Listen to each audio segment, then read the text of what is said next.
and allow you to ask any questions that you may have at that time. So look forward to receiving an invitation on that. Then just a few other notes. This year, and going into this winter months, we'll be having the Excellence in Reproduction and Genetics Award annual nominations going out. So traditionally in the past, it's been kind of more so a U.S.-centric based award, but now this year we're opening up to basically, it's a global award for us to be nominating our farms that we work with. Basically, it doesn't have to this to be, highly, they don't have to be, the best of the best in terms of reproduction. But they have also really good genetics in their herds as well. These are, herds we should be considering nominating for this type of award.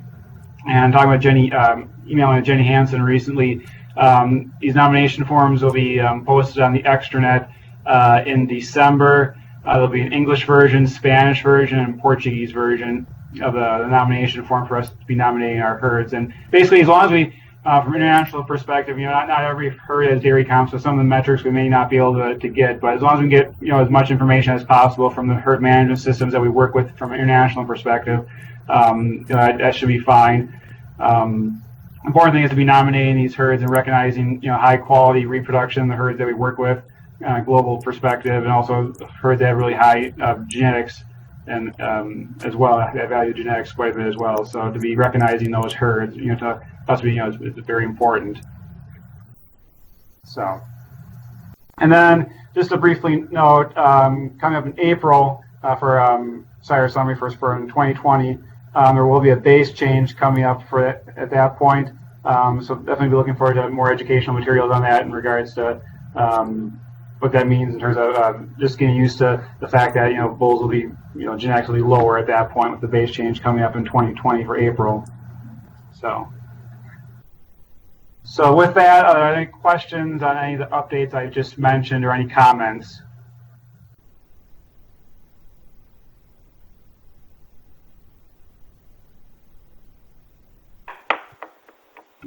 Okay, see none, and also I get into the meat of the presentation then. So let's start recording real quick.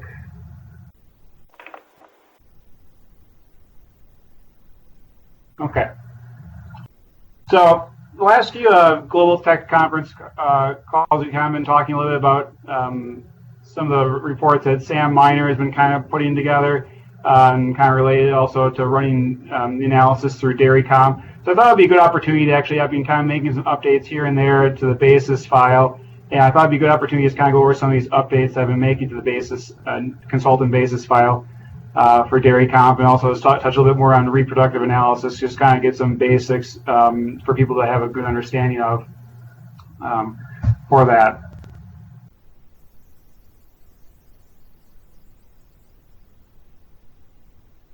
So one of the first things to make people aware of in terms of the consultant basis file, the genetic profiler program, I made an update to it a couple months ago in terms of basically short names will no longer be included in the analysis. So basically what this does is this addresses previous issue with Dairy Comp basically incorrectly kind of guessing the sire based off of a short name. So what would happen a lot of times, you would run the profiler report, and sometimes you would get some oddball genetics that would be showing up in the herd, like they'd be extremely low genetics. I kind of have a picture there on the right in terms of you can see some nice genetic progress in this particular herd, but also you see some inexplicable, some really low genetics in this particular in some of the animals. And really what that was, why that was occurring was that basically Dairy Comp they saw a short name, a valid short name that they linked to a short name in the sires database. And basically, if there's multiple, there often is, a short name is linked to multiple different bulls with the same short name. So a lot of times Dairy Comp would just guess, pull one of the short names and assign a genetic value to that female on that bull, and it could very well be an incorrect, the wrong bull it'd be guessing off of. So basically, this update I made to the basis file basically just corrects for that. Where in this instance, if you were to be running this report in Dairy Comp again, those bulls that you see right there, or those females with those genetics right there, would not be showing up at all. There would be a report at the end of the profiler commands that do specify that does currently not, right now specify, the bulls that were not basically recognized in the database, which then would allow you to go back in and correct for that and adjust that to make corrections to that to make sure that you could have the availability to add assign the correct bulls to those females.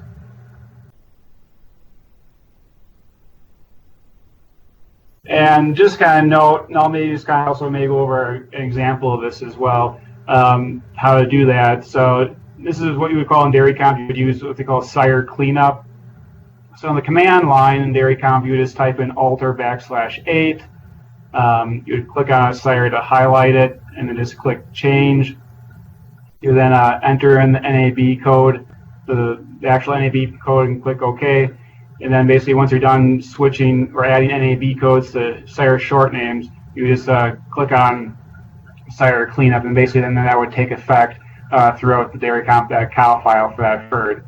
So I kind of just have some illustrations there in terms of finding the bull, in this instance Lazarus.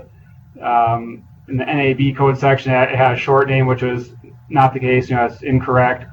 I went to the NAB section and I deleted that out, the name out, enter in the actual NAB code of 1H9092, clicked OK, and then you click sire cleanup, and then basically that takes into effect where then the information is then when you run the profiler again, basically it's counted for and you have the correct genetic information showing up in the evaluation. So I'll see if I can just share my desktop real quick here.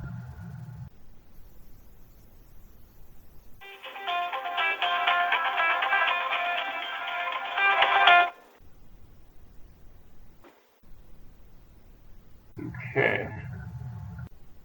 So people should be able to see my dairy comp right now. Is that correct?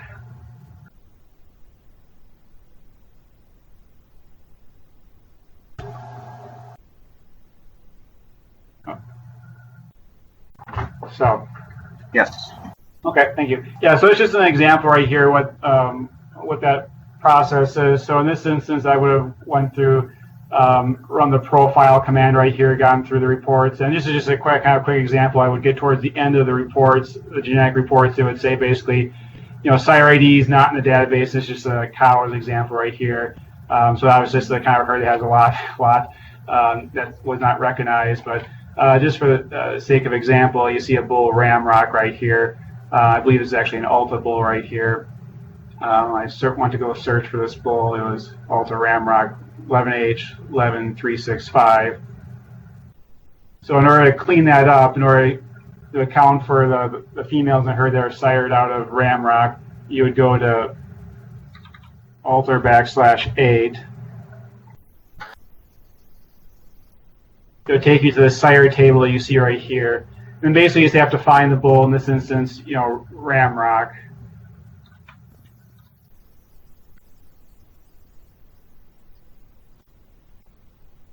So we have Ramrock right here. So basically we have a short name, but nothing showing up right here. So to actually link this to an NAB code, just double click on it. You see Ramrock right here. I just delete that out and just type in 11H11365. Now I don't really have to enter in the other information right here because once I click sire cleanup, it'll recognize this NAB code right here. So I just click OK. So I have 11H11365, and then once basically I click on sire cleanup, then it recognizes it, pulls in the short name, the registration number, and so forth. So, so basically this is how you go through that process of when you, I'll exit out now, but when you have, the sire ID is not found in the database, when you're running the profile command, you see a long list right here. There's a lot of ones in this example right here, but you have short names right here, for example, and they want to change that such that they show up and they're recognized in the profile commands when you're running a genetic analysis. That is the process you'll have to go through in order to clean that up for the sires, so to get the correct genetic information. Any questions on that?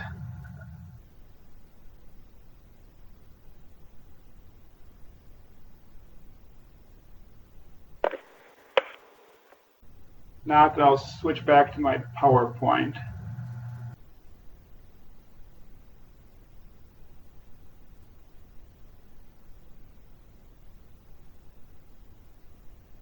Okay.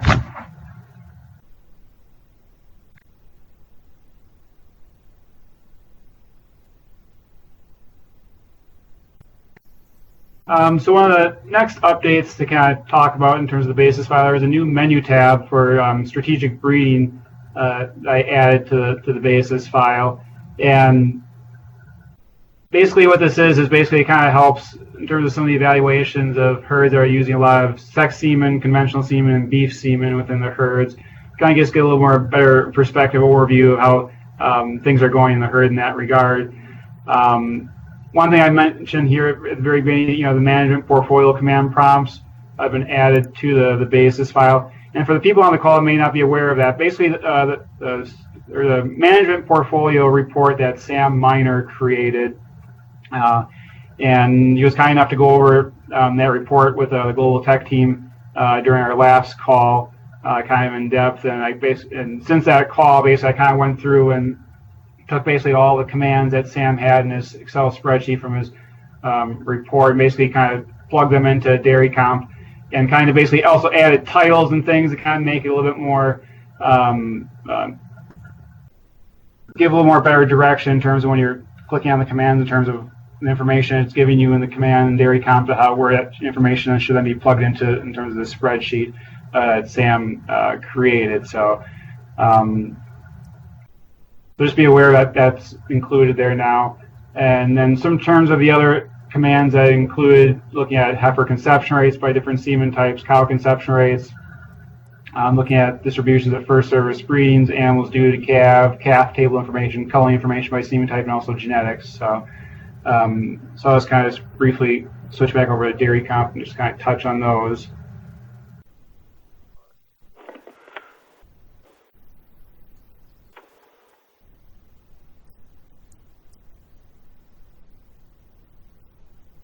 Okay. All right. So, and actually, I might just log on to a herd that has a little better genetics for doing this.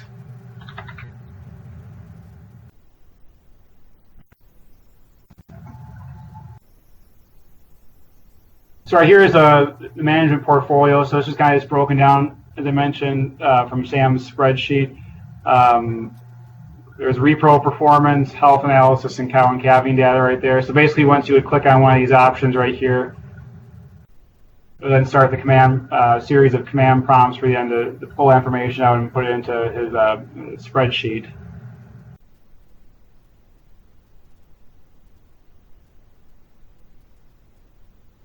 So I just kind of gave things titles like, cow conception rate by month plus 12-month average.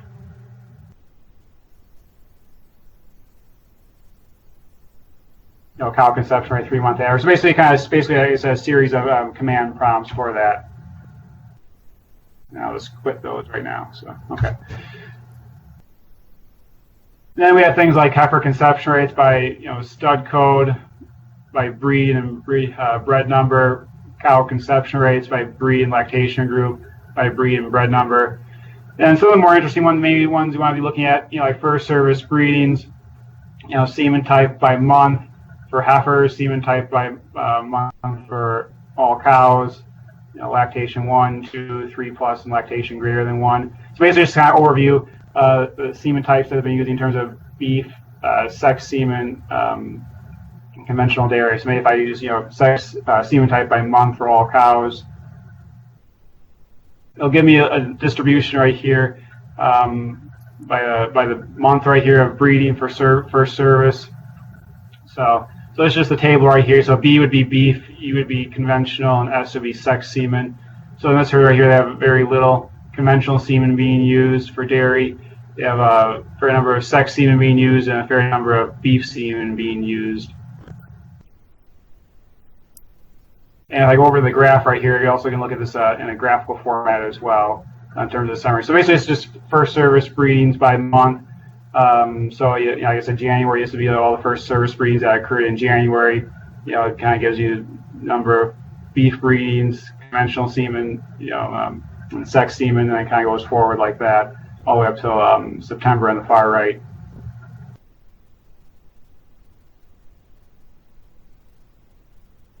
Like I said, it breaks it down by heifers as well. The different lactation groups right here if you want to be looking at that information. I also have a due to calve right here. Heifers due by month and semen type. Cows due by month and semen type, and then cows and heifers due by month and semen type.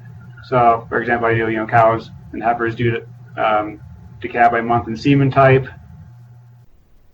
I'll bring up the table by month due right here. So these are pregnancy that animals that are pregnant to beef semen, to conventional semen, to sex semen, and the question mark basically just means unknown of what those are. So maybe perhaps they're conventional or they're beef, however you want to categorize it. You have to probably look at those a little more closely to kind of determine what those are. You can also look at it in a graphical format by tapping on the graph tab right here.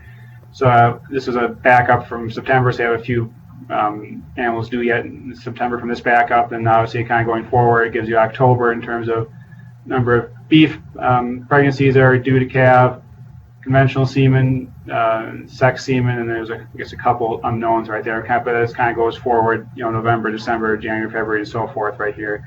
Basically, I guess gives you direction in terms of what the current status is right now of animals that are due to calve by month due on semen type of what they're pregnant to.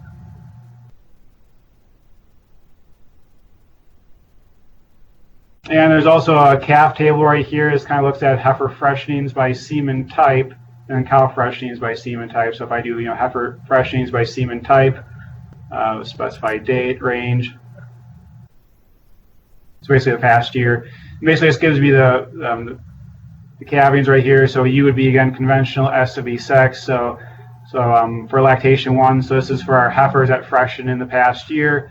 334 were freshened based off of conventional semen that they were previously pregnant to. So in which case it's telling us 60% female right there. So that seems a little high right there. So maybe there was some potential, maybe some error in the data recording why that number is so high right there at 60%.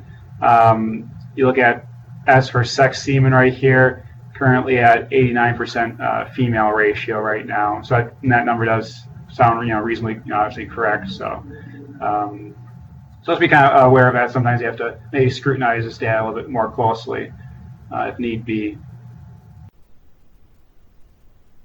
Now, so you have the cow freshenings by semen type.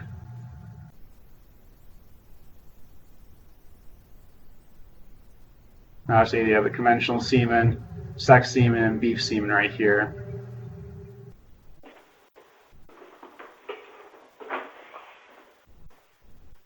And then for those interested, there's also a culling by month and semen type. So basically, just kind of looks at the pregnant animals and the culling is associated with what they were pregnant to. So for example, pregnant lactation 2 cows, culling by sire conception semen type. So basically, kind of just gives you a perspective of, okay, in this example right here, my older cows, there's obviously animals that are pregnant, between conventional and probably beef, probably not any sex at all, but basically it kind of just gives you kind of what percent of them, the animals that are pregnant to beef and what percent that were pregnant to, in this instance, conventional, what percent of them are basically culled from the herd as pregnant animals. So eventually I kind of want to be working this information into a calf map as well to kind of make that a little more accurate. And I know in Sam's strategic management portfolio, he does include this type of information in terms of some of the analyses and predictions he has built into his program right now in terms of culling by semen type. And then the last one to kind of touch on in terms of genetics for the strategic reasons is genetics. And the way this is built out right here is basically it kind of just gives you an overview based on the genetics of the females in the herd. What is the distribution of semen type by different by level of genetics of the females. So the way this works is first you'd have to load the female. In this example, I did lifetime net merit parent averages right here. And then once you run this command right here, you then have the option to be looking at the bred 1 semen type by heifer lifetime net merit parent average. You can look at it by cow and also sire conception as well. So I'll just kind of do the first one right here by loading the female lifetime net merit parent averages.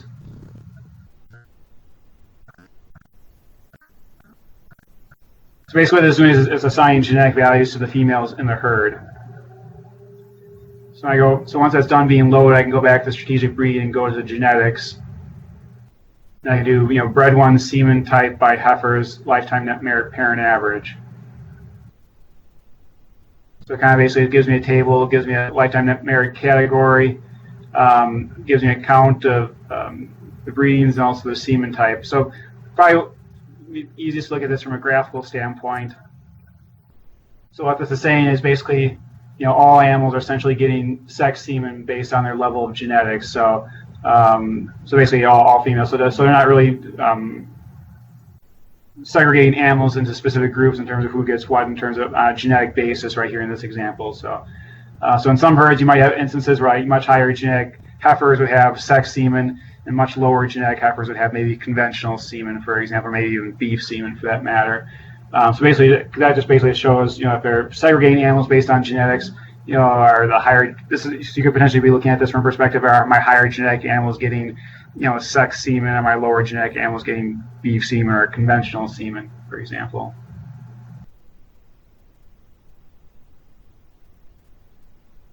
Let me try cows.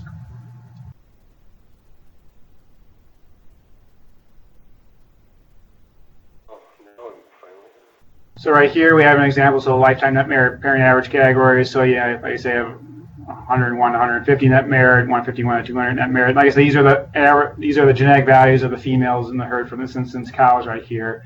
So basically, what this is kind of showing you is yes, my higher genetic females along the right-hand side right here, in this instance, are getting sex semen for first service. However, you see in this instance there are a few for bred one semen type for beef right here.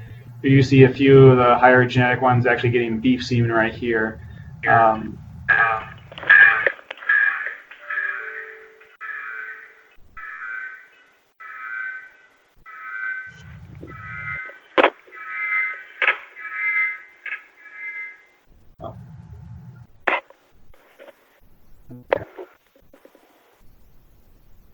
So that's all I have in the strategic breeding section right here. Are there any questions on any information I presented right here?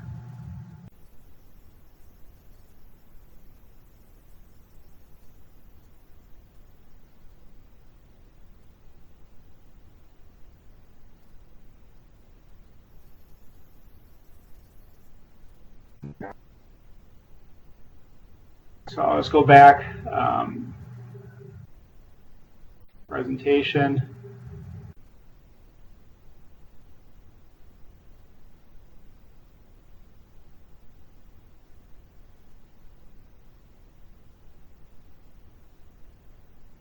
Okay.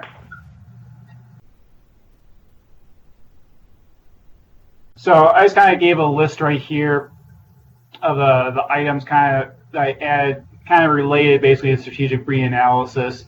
Just kind of make people aware of things. So I have things like, B1 breeds, breed code of the bred one sire, LS BRD, breed code of the last service sire. So I won't go through all of them right here, but basically they're just items I added that you could then be utilizing going forward when creating commands and such through the basis file as related to, strategic breeding.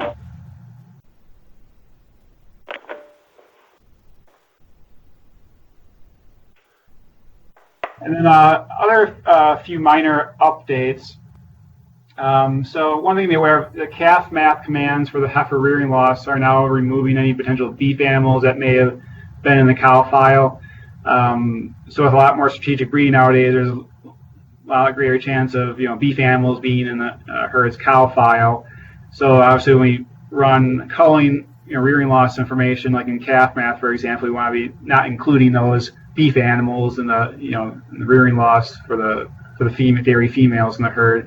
So basically, I just kind of modified the commands just a little bit in order to basically allow for those to be excluded in analysis. So basically, we're looking strictly at the dairy females in terms of rearing loss.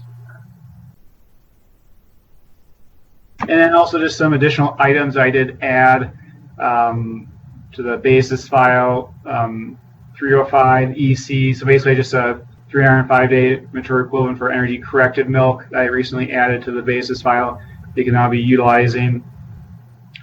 Also some other items such as AFCAT, so it's just lactation 1 age fresh category. So I just basically created a category to be utilizing. I'll kind of show it in a little while as well in terms of more easily able to differentiate between different age of freshening groups for first lactation animals. Are they greater than 24 months, 23 months, 24 months? Sometimes you might have a spread, and basically I just kind of categorize them a little more neatly so you help with the analysis in that regard. And also I added an age FP right there, so it's projected age at freshening. So basically what that item is right there, if your herd is interested in knowing kind of over the next 9 months with the animals, with the heifers freshening in, if they want to be, if they're interested in knowing what the projected age at freshening will be during the next 9 months per month basis, they can use that. You can use that item to be looking at that information of the animals, their heifers that'll be freshening in by each month due. What's the average age at freshening for each group. And I add some items called B2 CAT, so for categories, so bred to heat interval categories. Basically, I add that for some analysis purposes. I'll touch on a little bit as well. And also B2 interval in terms of heat interval between first and second AI. Just kind of more so, just kind of I put those to add those just more so if herds were interested in kind of looking at the analysis of first service breedings and the efficacy that associated with that, subsequently to second service breedings as well, in terms of conception rates and fertility information.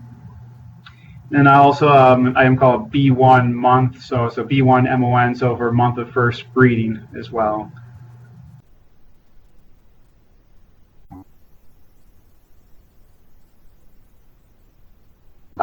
So with that, it's going to touch a little bit on fertility analysis for the remainder of today's call, and also kind of touch back on the basis file as well and some of the other updates associated with fertility analysis that I added or modified, have modified to the basis file.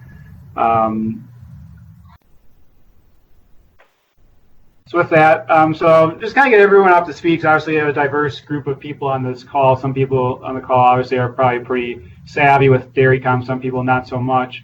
And just kind of get everyone up to speed. So in terms of running fertility analysis in dairy comp, the command bred sum is the main command to utilize in the program in terms of looking at conception rate or pregnancy rates and service rates within the herd.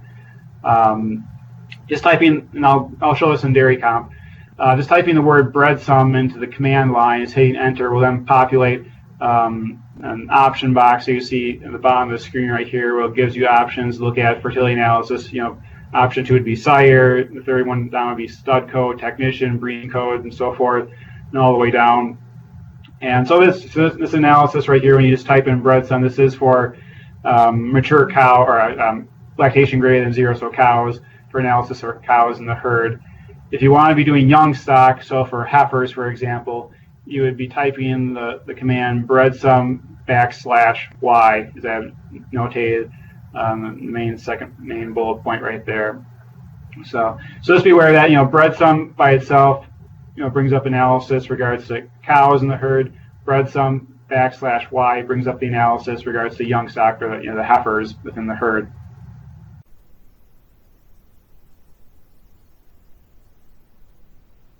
And after you run an analysis, you choose different options in terms of, by sire, by times bred, by breeding code, whatever the case may be. You get the information, the tables within dairy comp.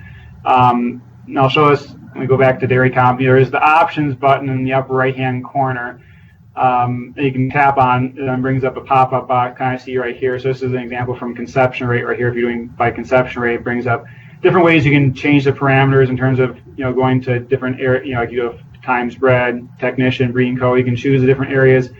And on the right-hand side there, you can include conception rates for both AI and bull, or only AI breedings, which is the default.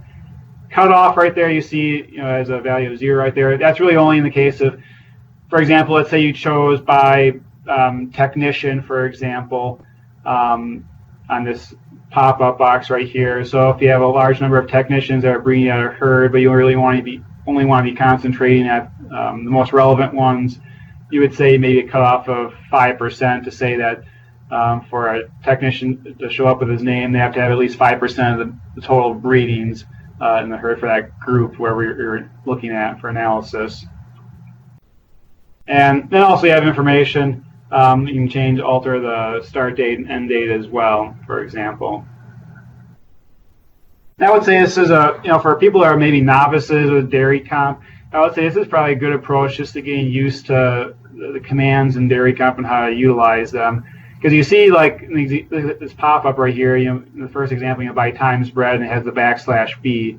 So basically, if you would type in bred sum \b, that would then give you that same information, by times bred. If you would do \t, it would be by technician. So it's so for people who are novices and want to kind of build your understanding of dairy comp and commands, this is a good option. Is kind of just going through this repetition right here, is getting used to what these codes are in dairy comp that you can then be utilizing. Just typing a quick command in the dairy comp to get the information versus going this alternate route right here, which might take just a little bit more time, but you can still get the same information essentially.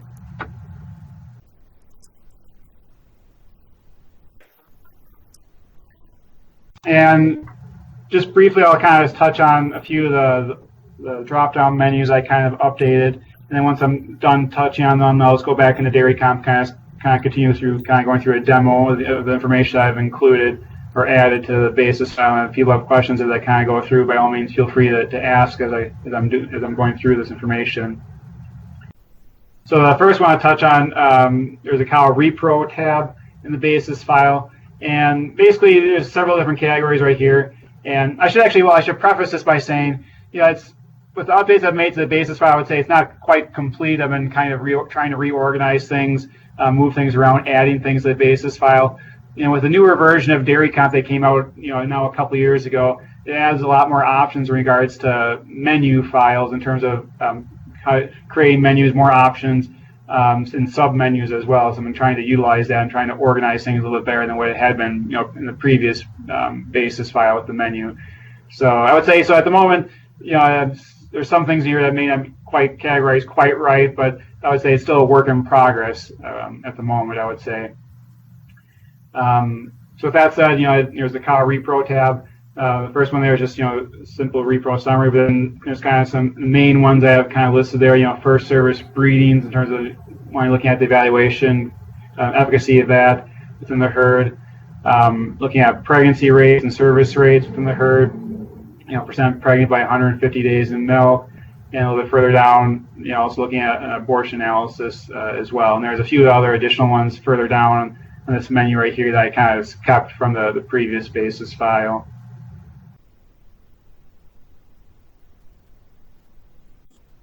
And then in terms of conception rates, I kind of broke it down into basically two main drop-down menus. First of which just being bred sum conception rates. You see on the left-hand side right here, and then to the right of that would be bred sum X tables or cross tables essentially. So for the first one, bred sum conception rates just basically looks at single parameters. So bred sum, so basically conception rate by month of the year, by week of the year, by breeding code, by times bred, by technician, heat interval, day of the week, and so forth. And then conception rates by lactation groups. It looks at basically first lactation. You can look at greater than first lactation, second lactation, third lactation, and older cows, and so forth. And then in terms of the cross tables, this allows for looking at two different parameters to be evaluated together.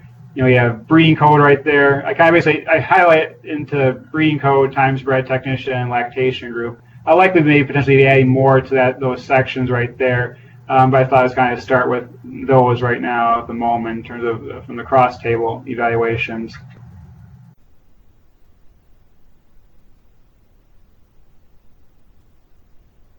In addition, I also added a heifer repro dropdown.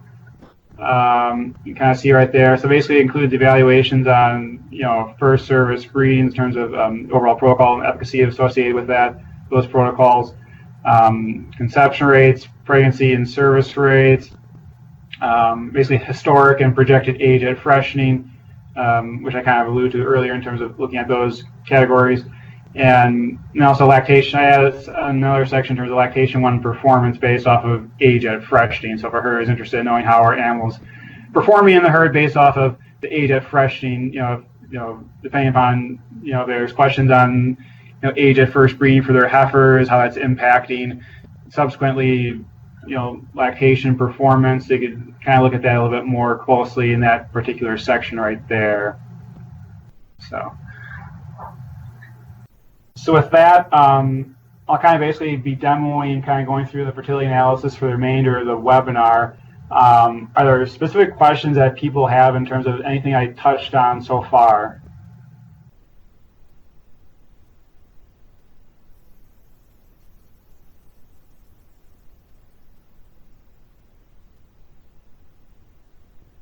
I see none. And I'll just go back to my desktop then.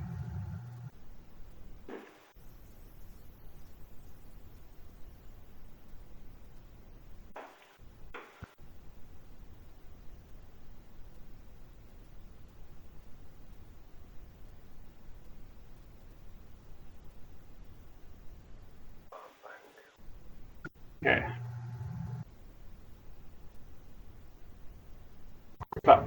Okay.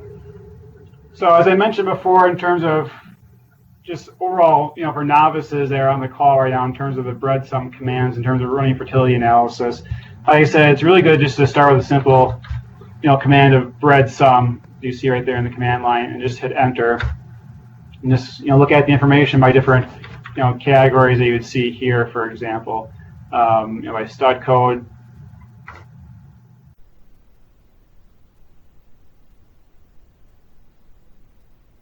This example right here is ABS, stud code 29, 629, 829 in this example right here.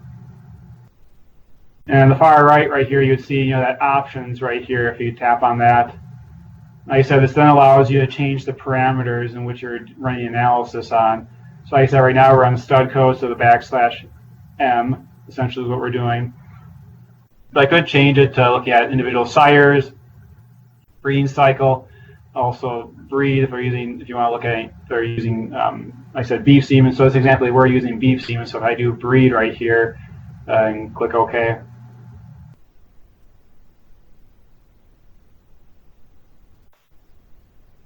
You can see here's a crossbred code right here, Angus, Holstein. I'm guessing S is probably Simmental right there. So, and again, I can go back to options right here as well. I said there's the cutoff right here. There's also different, because I don't think I mentioned this before, there's lactation groups right here as well in terms of if you want to look at lactation 1, lactation 2, or lactation greater than 2, so that'd be the lactation 3+ group. And then you can also alter the dates right here as well, the date ranges for fertility analysis.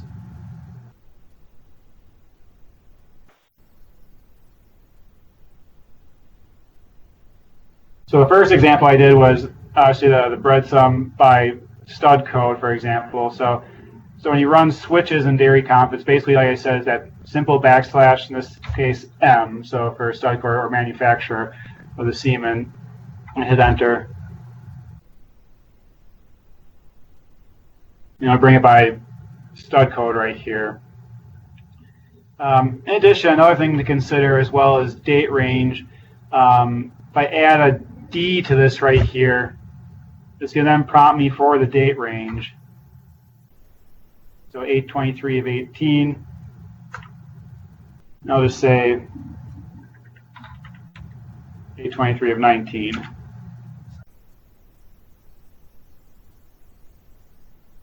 You see the same information right there. The reason I didn't choose, when I did date range right here, so I had the beginning date it prompted me for. And the reason I didn't choose the 9/27/19 right here in this example, because obviously, basically since 8/23 to 9/27, there's probably, there's animals that have been rebred. There's also a lot of animals that are currently bred that have not had pregnancy determination yet. So you could artificially basically have lower conception rates as a result, because obviously animals that are rebred are counted as open. There's also a large number of animals that are bred that don't have a pregnancy determination yet. So that's why would not be choosing the 9/27/19 option right there. Because if I do so right here, I would expect, the overall conception rate is 38%. I would expect that to go down once I click OK right here. Yeah, so it went down to 37%. You see a lot more in this category called Other right here with the asterisks. Basically, it just means there's a large number of animals with unknown pregnancy determination within that group that we're analyzing right now. So and that's why it's important to have proper date ranges to get more accurate, I would say, conception rates in terms of running evaluations for fertility. Likewise, with that D that you see right there, it prompts for a date range, but I also could specify by putting a number after the D right there. So if I did like D120, so that basically is saying date last 120 days. So if I hit enter right there, it'll give me the fertility in the herd for the cows by stud code over the last 120 days for fertility analysis.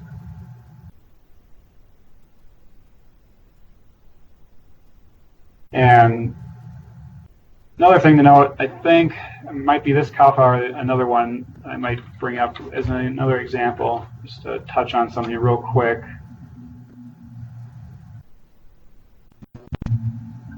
Let me log on to another example herd that may illustrate this point a little better in a second.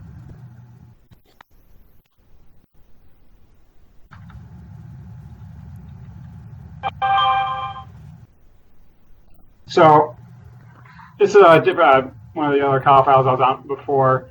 So the command I just ran was a breadsum \r. So basically, this looked at fertility analysis by week within the herd. And if I hover over each particular bar, I need to go report here. It gives me the specifics right here. But you'll notice right here on the far right, there's blanks right here, so there's nothing. So basically, all it really indicates there's unknown pregnancy determinations with these last few weeks right here in this particular cow file, where animals have not been preg checked. So for example, you do breadsum \, I'll just do B in this instance right here. It gives by times bred from 9.2 to 9.2 right here. But we do see the asterisks right here saying there's a higher number of animals that are in the other category, and that's just because there's more animals that have unknown pregnancy determination. So again, we're kind of running into that same situation as I was mentioning before. So this is the default right here, and I should specify dairy comp defaults. When you do the breadsum commands, assumes I think around a 35-day preg checks. That's why it's kind of doing that 35-day. From the day of the backup, going back about 35 days, in terms of that, what that date range will be right here. That's why you see 9/2 of 19 right here. So one thing I did add to the cow repro section, I'll just touch on real quick, was last breeding date preg checked. So basically, this kind of gives you an indication if you need to be changing the date range for the fertility analysis potentially. I ran the breadsum \r by looking by week of the year. You kind of gave that indication that they have not had any preg checks recently. So when you run, like I said, the breadsum commands, look at conception rates, they might be slightly artificially lower just from a standpoint. There's obviously animals that are rebred that are thus counted as open, but there's also animals carrying semen that have not been preg checked yet. So conception rates may not be as accurate as they really should be or need to be. So I just add last breeding date preg checked. I just gave a quick list right here. There's some kind of funky stuff going on with this particular cow file, but the main one to kind of take note of is this right here. When you get down to heat date of 8/12/19, days carry calf 56 right here. So basically, earliest heat date for days carry calf is at 56 days carry calf right now. So basically, what it really is telling me it's been a few weeks since this herd's had preg check. So in terms of, when we ran the analysis before, some \B, we saw the date range was 9.2 to 9.2. But the fact of the matter is, I ran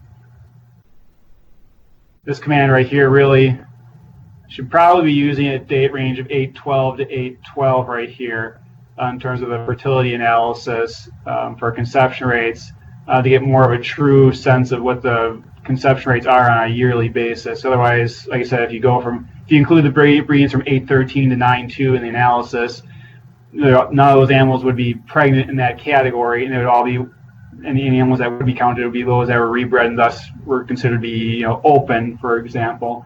So the conception rates would potentially be lower than you would normally expect. So either you can do, put a D right there, and specify 8.12.18, 8.12.19. Now, the overall conception rate, jumped from 40 to 42% right here. So there's, things to be aware of when you're running analysis. This also takes into account factor in pregnancy rates as well to be considering this. So as another example, so either you can change the date range right here.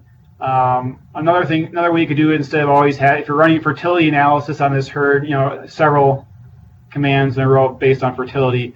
Another option, you could just go to the date of the cow file right here, the bottom left corner, and just move the date up to where such that the date range for conception rate analysis and pregnancy rate analysis would be 8.12.18 to 8.12.19. In which case, this instance right here would be basically moving it up 3 weeks. So I would go, 1 week, 2 week, 3 weeks right here. So September 16th. So if I choose September 16th right here, breadsum \B. Now I have that date range of 8.12 to 8.12 right here, and my conception rates of 42% and 46% on first service right here. So this instance right here, I can just continue going through the different breadsum commands in this herd, running fertility analysis for the cows. And I wouldn't need to include that \D. Keep on, so I wouldn't have to always keep specifying a D for a date range in this example right here. I guess breadsum \B and keep on going through the different conception rate sections of analysis. But like I say, once you're done with the conception rate information, fertility information, obviously you'd want to probably move the date back to the original date, backup date. In this instance, it was October 7th, for example.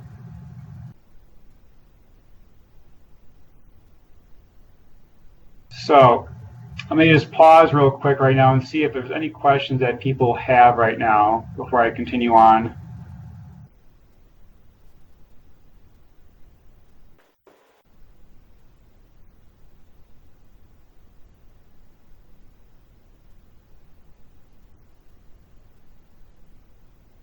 Seeing none, let's head back to dairy comp.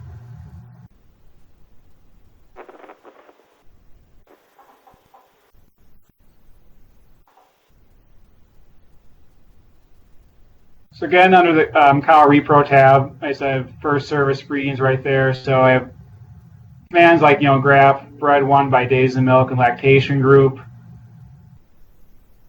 This kind of shows you the distribution of days of milk up to the first service breeding. So the most current, so each dot right here represents the first service breeding, with the most current breedings on the far right that we see right here, and I have broken down by lactation group.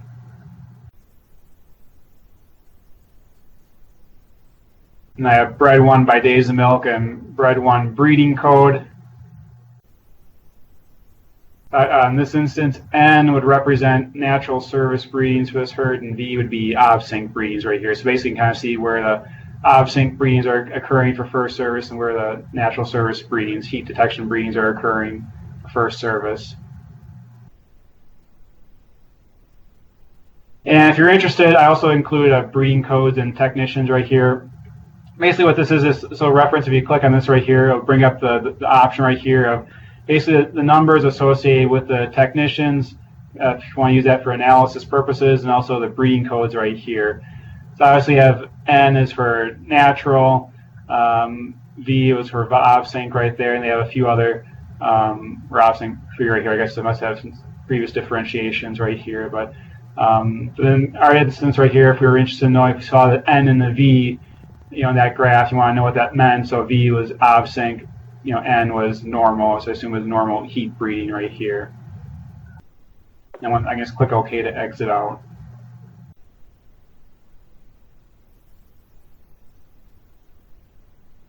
There's also a section I add for a calculated voluntary waiting period.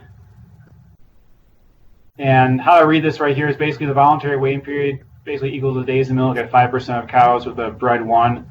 So if you look at this table right here, 95% days of milk, 50. So basically what this means is that at 50 days of milk, 95% of the cows still need a first service breeding. So basically it's just saying 5% of the cows have been bred by 50 days of milk. So basically it's telling me that the calculated voluntary waiting period is 50 days of milk for this herd. So if you want to be utilizing that in terms of when you do subsequently, pregnancy rate evaluations, if you want to specify a specific voluntary waiting period, that's why you would utilize this command right here just to verify what basically the calculated voluntary waiting period is for the herd.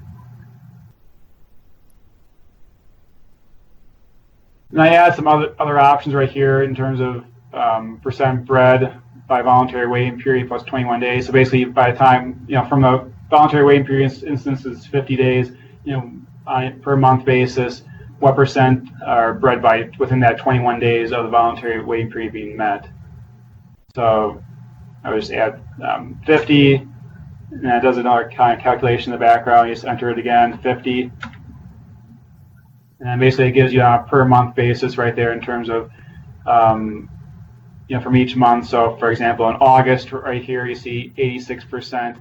So basically it's saying from the voluntary waiting period plus 21 days, 86% of them had a first service breeding in August. And then, in July it was 64%, June was 73%, May was 75%. So.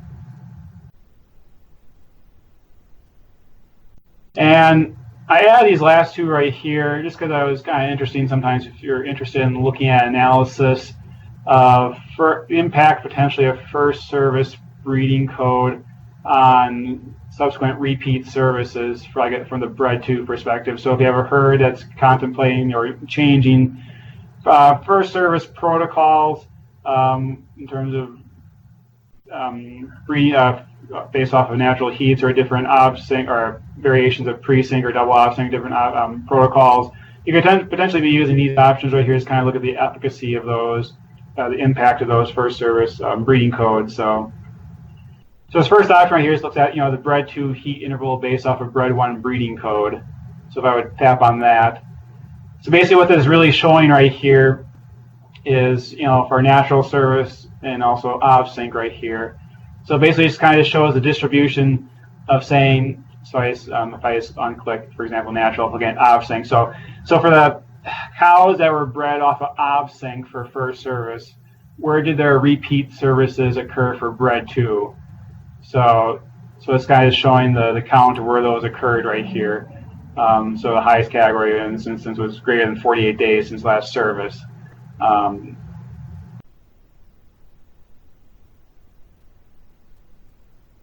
Oops, I'm sorry, I had another command running in the background. I could come back to this. So it kind of shows the distribution of where those bred to breeds are occurring based off of where those animals are bred for a first service.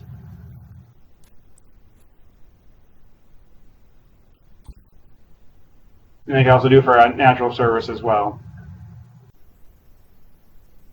And also you can look at impact, bred 1 breeding code based on bred 2 conception rates.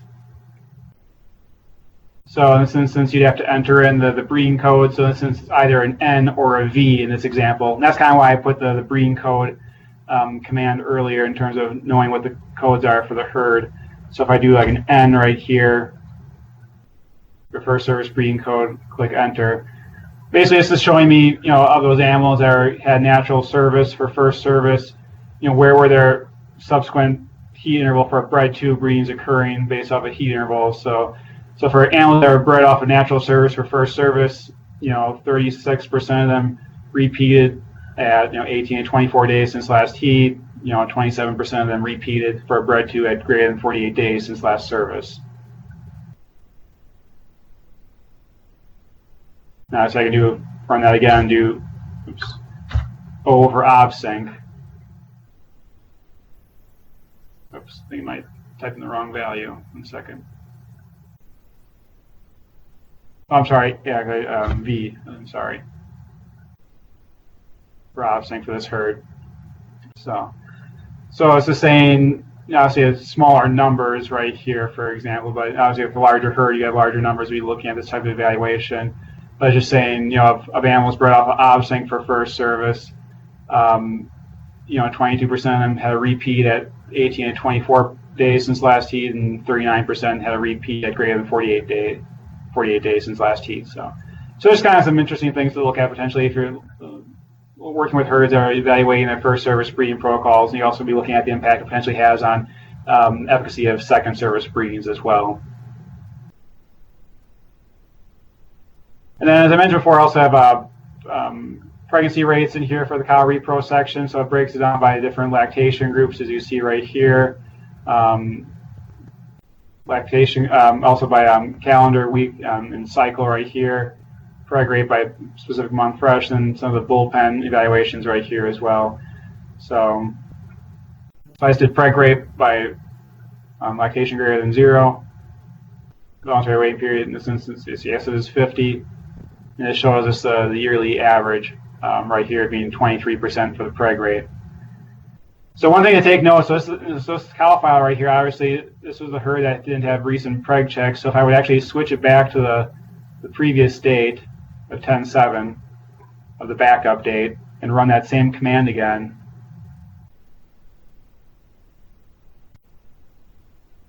our preg rate drops down to 21%. The service rate of 56%.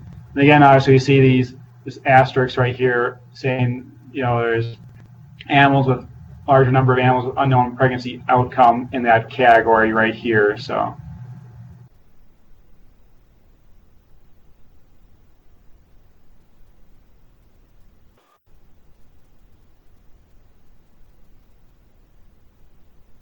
And then we have cow repro right here in terms of percent pregnant by 150 days in milk. I'll just touch on this just briefly right here, but I'll just touch on one example. So for lactation greater than 0, and the way this works with this command right here is you would go to the graph section right here, and then you would go to where 150 days of milk intersects this survival curve right here. So basically, I was going to, with my mouse, just click and drag over around 150 days right here. And I use this little crosshairs right here. Come up to 150 days. Basically what this is saying right here, if I go to the far right, percent of herds still open. So basically it's about 23%. So that really saying at 150 days of milk, 23% of the herd is still open. So that's about, so that's saying 70 by so percent pregnant by 150 days of milk would then be 77% then at that point. So that's how you interpret these graphs right here. So if you're interested in knowing by lactation groups, percent pregnant by 150 days of milk, you would go to the graph section here, go to where 150 days of milk intersects the survival curve, and then go to the far right, and that'll show you the percent that are still open. And if you reverse that to say what percent are pregnant by 150 days of milk.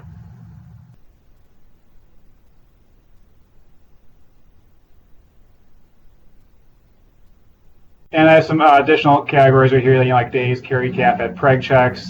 Kind of shows the distribution of when preg checks are occurring in the herd. Also abortion analysis, days carry calf at abortion event. When the abortions are occurring. Also broke it down by lactation group right here as well. If you're interested in that, looking at the different distributions by different categories of, for where our lactation 1 abortions occurring, where lactation 2 and lactation 3 abortions occurring by days carried calf. And then the last one, just touch on, I did include events tables for lactation 1 and greater than 1 for abortion rate. So I do like lactation greater than 1 abortion rate it would just give you an events table. So you would just specify by going 64 abortions divided by 286 pregnancies to get the abortion rate in this instance for lactation greater than 1 cows in this herd. So. And just briefly, I know it's 9:35, so I was kind of briefly touch on these other options right here. So for the bred sum conception rates, like I said, it just kind of goes over what we kind of discussed before, except just kind of brings it to the drop-down menu right here.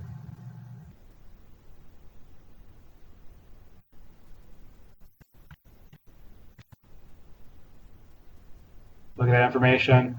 Like I said, we have the cross tables right here, you know, breeding code, you know, by times bred, just an example.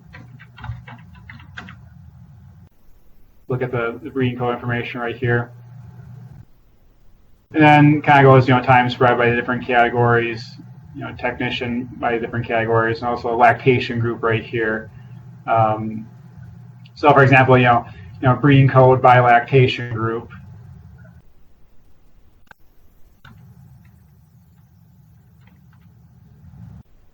You would give, so for, you know, so lactation group 1, so yeah, it'd be our first lactation animals.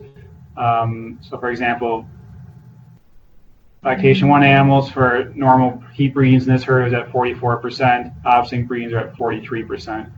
You know, second lactation and third lactation percent, so you would see right here.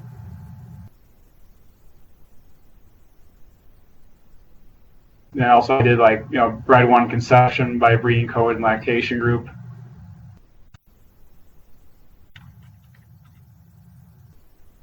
So in this sense, so this is kind of similar to the previous one, except this looks at specifically at first service conception rates by different lactation groups based off of the breeding code.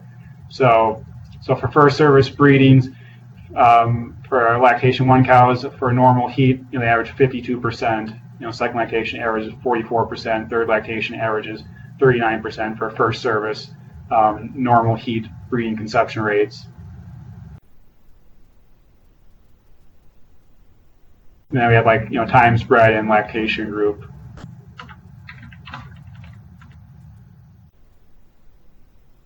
Obviously, our first lactation animals on first service overall is 50%. Second service is 44%. Third service, you know, it's 34% right here.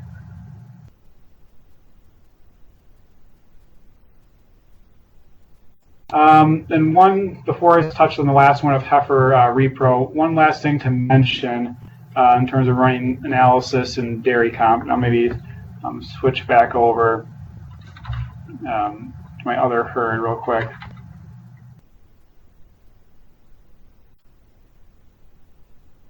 When you run commands like this right here, so bred sum backslash, let's maybe do O right here.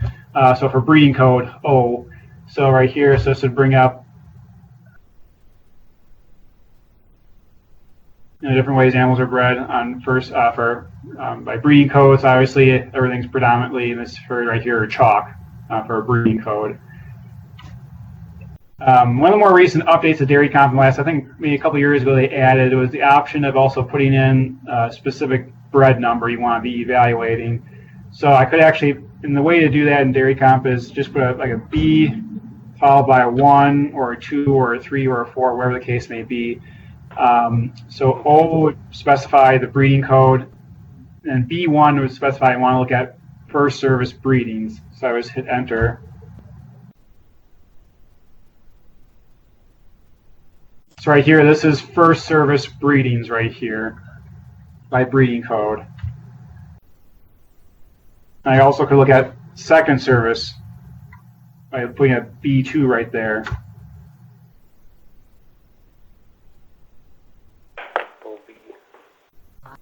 And you can do that so on and so forth.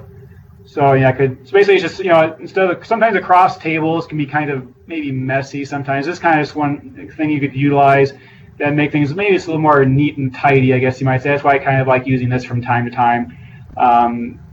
So I could say, you know, OB1, you know, I could say for lactation, you know, equals 1.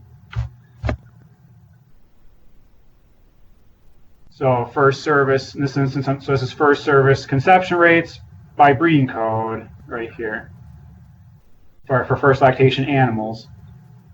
You know, I could look at second service for lactation 1 cows by breeding code. So, and you can do this, you know, not just with the breeding code, but you can do it with other categories as well. You know, obviously, TB1, so first service breedings by technician for lactation 1. We have the technicians right here, so this is their first service breedings right here for lactation 1 animals. So you can keep on, modifying things the way you want. Like I said, I like using this B1, B2. Usually, I don't go much farther than that, but to me, I do like the B1 or B2 options, just to see if I look at specific first service breedings or second service breedings, for example. To me, sometimes you can do a lot of that times with the cross tables, but sometimes it can be kind of, like I said, messy. And this is, to me, sometimes just a more simple way to just look at things more concisely in that regard, where you can have much better sense of what you're looking at potentially. So, to me, it could be sometimes more presentable, I would say.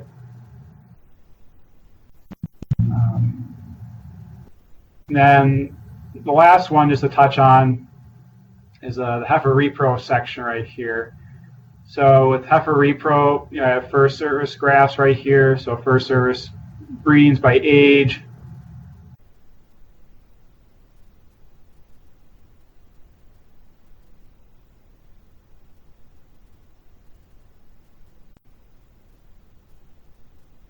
And by type as well. So I think I did this by type, if I remember correctly. Yeah, so it's an example. So it's just first service breeding type. So basically, I noticed in dairy guide doesn't always specify what the B1 type 1 is, B1 type 2 is. You have to basically click on one of these individual animals to know what that is. In this case, it's sex semen right here. Just by clicking on any of those individual animals. And if I click on this red one right here, it's conventional right there. So basically, it's just a way of, you want to look at the distribution of first service breedings, but also by semen type right here for that first service. In this case, it's all that B1 breeding one type is 2 categories right here, which is all, in this case, all sexed semen.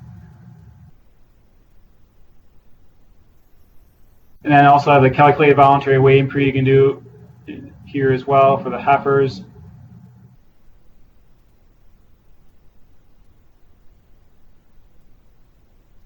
So it's right here, it's saying, by 389 days of age, 95% of the heifers are still open. So basically it's saying that 5% of the heifers have been bred by 389 days. So calculated voluntary weighing period is 389 days. Actually, I think for the heifer repro, I'm going to log on to my other example here, because there's one thing I wanted to show. A good example from this herd.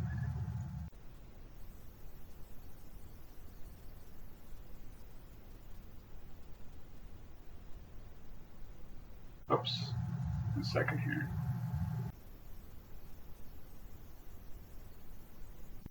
Oh, I can get it.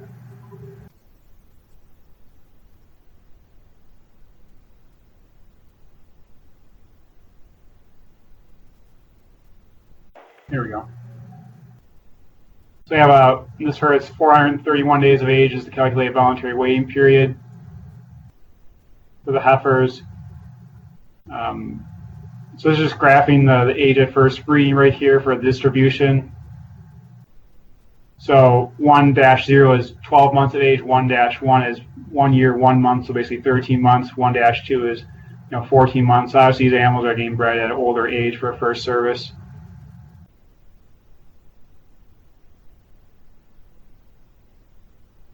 And then right here, it just gives kind of a percent of bred when breedings by age. So basically, just kind of breaks down, what percentage. So, 4% are bred for the first service at 13 months, 19% are 14 months, and so on. So basically, a lot more heifers are being bred at an older age in this particular herd.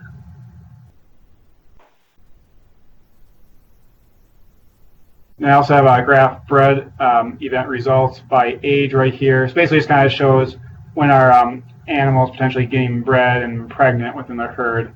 So on the far right, so obviously this herd's currently breeding kind of in groups right here at a wide range of age for their heifers. So if I unclick some of these over here, so in terms of when our pregnancy is occurring by age, this kind of shows the distribution right here. And if I do unknown, these are the breedings right here that don't have a pregnancy determination yet right here on the far right. And then we have conception rates for the heifers, by time spread, stud code, sire. It's kind of similar to what we kind of been looking at before. Like first service conception rates, by age, first bred. It kind of gives you an indication what those conception rates are, different age ranges. You can also look at pregnancy rates as well. So you can do by specified voluntary waiting period, which is 431 days in this herd, or by date entered AI pen, or you could do like a 395-day voluntary waiting period as well. So if I do like by specified voluntary waiting period, if I do 395, it gives me 10% pregnancy rate for the heifers.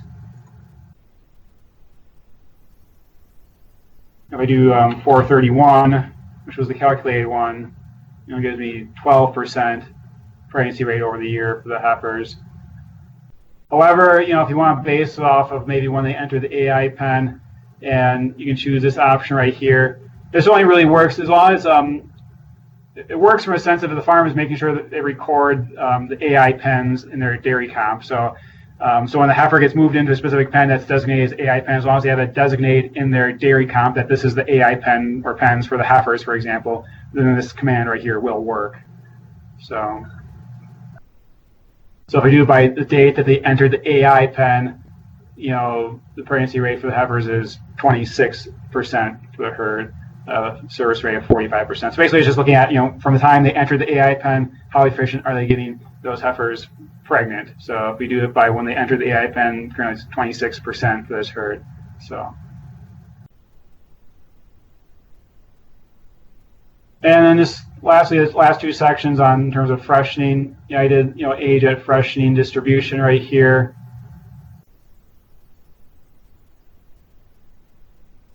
That's kind of what you would normally see. Age at freshening by month fresh. Basically, this kind of gives you the average age right here by each month. So obviously, overall, herd's been averaging 25 months of age for animals freshening in. You can also do projected age at freshening by month due. So this kind of gives you the category. So we have October and then November, then December. So obviously they're kind of so it's kind of sporadic somewhat because obviously they were breeding in groups at different times. So you can look at November in terms of distribution of some animals are less, or 22 months, some at 23 months. The green right here would be 24 months, and then the purple right here is greater than equal to 24 months. Kind of basically gives you a distribution of each month by due date, what the distribution is of animals freshening and would be for their age. And I also have a projected average age at freshening by month due. So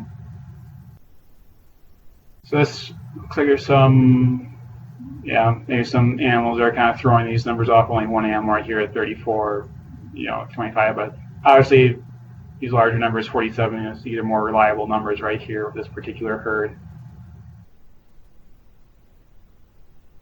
And the last one right here, this looks at heifer performance by age fresh. So this could be like lactation when production by age fresh. So I specify saying days in milk have to be greater than 60. So this instance, it breaks down by less than 22 months of age, 22, 23, 24, greater than 24 months.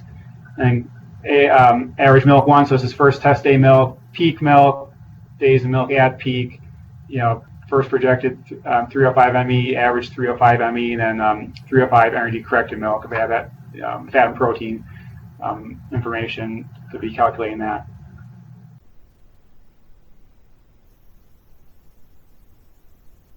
then there's also weekly milk by age fresh. And obviously numbers, sometimes these graphs can look kind of funky, but it's kind of just basically lactation curves right here, looking at the different groups right here within the herd. Like I said, some of these numbers get kind of funky if you're dealing with small numbers. You also do lactation 1 conception rates by age fresh.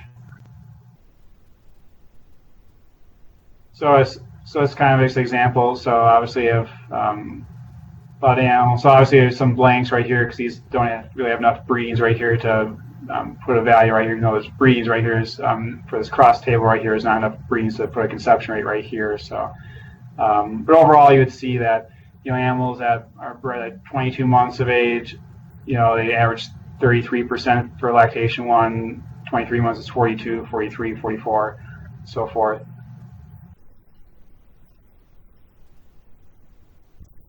You also do percent preg lactation 1 cow is pregnant by 150 days of milk. So all this is really saying is, if you look at the pregnant first lactation animals, what percent were pregnant by 150 days of milk based on when they freshened into the herd.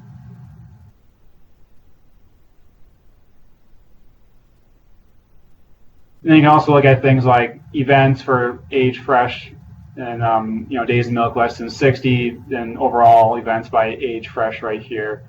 So if you want to look at culling information, let's say so this is 22 months. Less than 22, 22, 23, 24, and then greater than 24 months right here along the top. So you can look at things like culling. So this first example is less than 60 days of milk. So you can do sold and die divided by number of fresh, kind of give an idea of what percent were culled by each category. So you can look at our animals that are freshing in much older, they being culled more quickly earlier in lactation, for example. You can look at percentages like that. And also can look overall as well.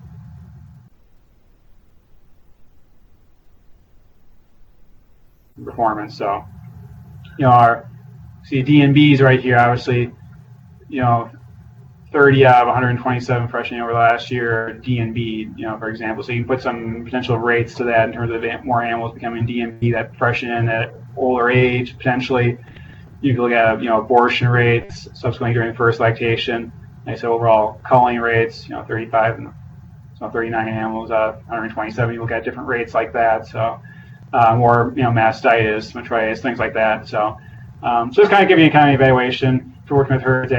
Want to be evaluating age of animal to freshening, how it impacts performance as animals in lactation. So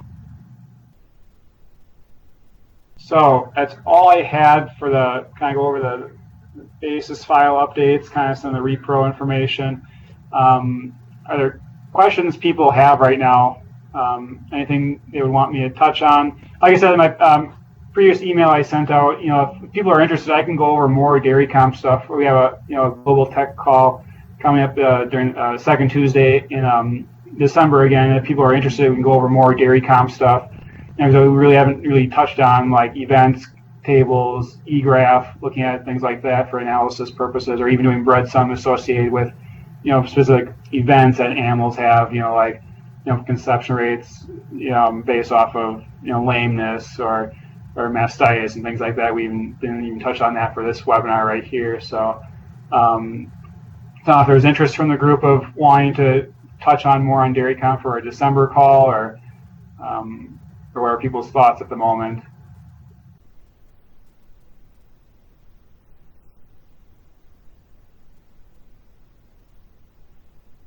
Yeah, I would say definitely, Joe. That was really good. Okay. Yeah, if you have specific questions or different things you want me to touch on or kind of go over again, by all means, feel free to let me know. Like I said, I went over some example herds right here. I can even actually, for that matter, from today's webinar, I'll send out the backups from those two examples, kind of flipping between. I'd say if people want load those, absorb those to their basis file and kind of run those same commands I was running from during today's webinar, and kind of look at comparison when what I was getting in during today's webinar to what you're getting in your dairy comp. I'll do that as well. I'll send those out. Those two examples if people kind of want to play around with some of these commands. So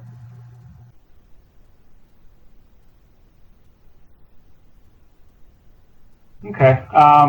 Yeah, and actually, let's look at the calendar real quick. So that would be December 10th.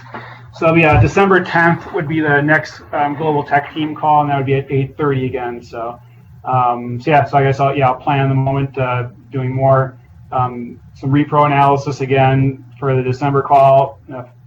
Time permitting, kind of get into some of the stuff in regards to looking at events, tables, eGraph, in that regard as well. So, but like I said, if people have any suggestions or things or issues you come across, as consultants on a day-to-day basis in terms of doing evaluations or how questions on how to run particular types of analysis, by all means, give me a shout, call or email, whatever the case may be. Yeah, it's always good to learn from one another in terms of things that come up and questions that come up and how to run specific types of analyses to bring meaningful information to the farms that we work with. So, and help make them make informed decisions. So with that, any other last comments or questions before we end today's call?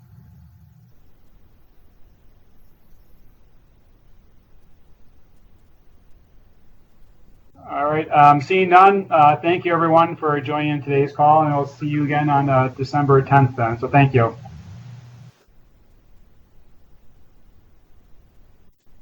Thanks, Joe. Bye. Bye. Thank you, Joe. Thank you.